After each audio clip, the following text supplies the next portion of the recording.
Hi, GM Alan. Hi, Ayan, hello. meron akong tanong sa'yo, GM. Ayan, medyo mahaba-haba ito. GM, naranasan mo rin ba noon nung bago ka pa lang sa negosyo, parang naiwan ka na nag-invite sa'yo or inactive yung leader mo? And paano mo hinarap yung ganong situation? And then, paano ka nag-adjust mentally at emotionally para magpatuloy? At ano yung mindset na nakatulong para tumagal ka sa industriya ng lagpas dekada na? Thank you, GM. Okay, so yan, salamat. So yan, salamat sa questions. So, actually, Eileen, naranasan ko yan nung bago pa lang ako sa negosyo. May moments na nung nag-invite sa akin, naging active lang siya for 2 weeks. Then after that, so naging inactive siya, naging busy sa trabaho. Sa totoo lang, nung umpisa, parang naramdaman ko na parang naiwanan ako sa ere.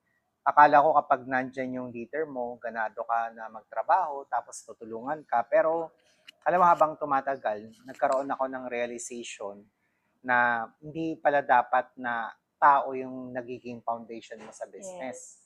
Kasi kapag ka tao yung sinasandalan mo sa negosyo, mababaw na negosyante ka.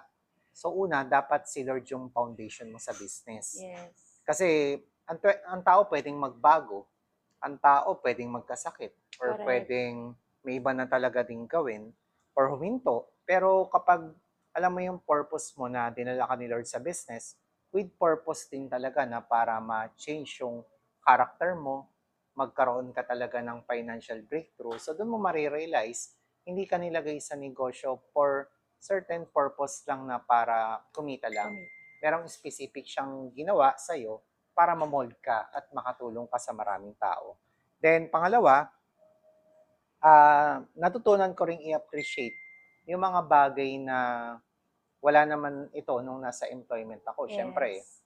of course, maganda yung employment, pero yung pagbe-business, nandun yung company, of course, siyempre, Yes. natutulungan ka, may magandang products yung company na Company. nabibilangan mo.